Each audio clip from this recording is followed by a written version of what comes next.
Comme tout observatoire, c'est une aide à la décision. Ça nous permet un peu de prendre de la hauteur, d'avoir une réflexion macroéconomique de manière à prendre des bonnes décisions, voir les secteurs où on est bon, là où on est plus faible, là où sont parfois les marges de progression. Et je trouve que ce qui était très intéressant, c'est de voir l'ensemble des entreprises qui composent notre territoire, le niveau de qualification. Enfin voilà, je crois que c'est ce qui nous permet d'avoir une base de discussion entre le monde économique et les institutionnels comme Nîmes Métropole, qui sont là pour aider et accompagner, en tout cas créer des facteurs positifs pour accueillir et accompagner les entreprises également existantes dans leur développement. C'est la base. Il faut savoir comment ça se passe, ce qu'on a sur notre territoire. Il faut savoir où il faut aller, il faut mesurer.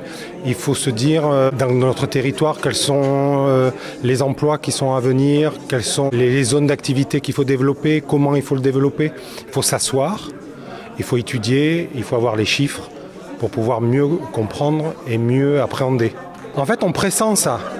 On se dit, on sait qu'il y a une crise agricole, on le dit. On dit que les jeunes ont du mal à trouver du boulot, on voit tout ça. Et en fait, quand il y a le chiffre brut qui va donner l'information réelle, 1% des agriculteurs, et on parle d'une crise des agriculteurs, c'est l'illustration réelle, c'est du concret. Voilà. C'est une image vraie de notre territoire, de façon économique, sociale.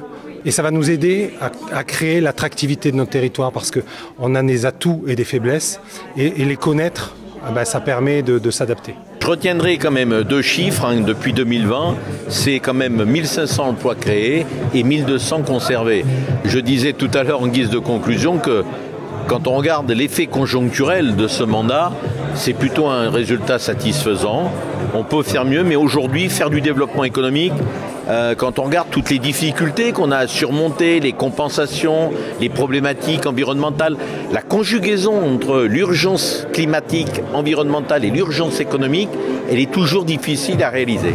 Donc voilà, moi je tiens à féliciter l'ensemble des élus qui m'entourent et puis les services également qui travaillent au quotidien et qui sont toujours à l'écoute du monde économique. Nîmes Métropole, c'est 39 communes. Vous avez la ville de Nîmes qui représente 60% de la population, 80% des recettes fiscales. Vous avez un monde périurbain avec des communes comme Quessargues, Garon, Millau, Bouillargues et tout ça, qui c'est la première couronne de Nîmes. Et puis, vous avez l'Esgardoningue, par exemple, ou Cabrières, qui sont des communes beaucoup plus rurales où les problématiques sont différentes. C'est ce qui fait la richesse de notre territoire. C'est une mosaïque qui nous permet d'avoir cette diversité. On le retrouve également dans l'identité, dans la culture. Alors avec des problématiques qui sont complexes. Je regarde sur l'eau, par exemple, la zone sud de l'agglomération ne rencontre pas les problèmes que peut rencontrer l'Esgardoningue avec le canal du Rhône à 7, le canal de Philippe Lamour. Donc voilà, ça nous donne des bases de travail pour faire en sorte que ces 39 communes travaillent en toute équité. Mieux se former, ça veut dire être en adéquation avec le marché de l'emploi. C'est-à-dire que si on a une entreprise qui s'installe, alors notamment par exemple Virbac qui s'installe sur notre territoire, qui va avoir besoin d'ingénieurs, de pharmaciens, notamment sur la pharmacie animale, c'est des formations qu'il nous faudra sur notre territoire.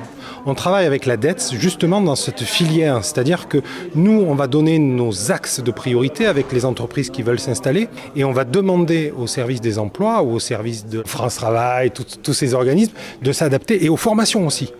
Créer une filière, justement, ce qu'on disait, c'est créer un emploi spécifique qui va répondre justement en matière d'économie d'entreprise. Une réponse en adéquation aux filières.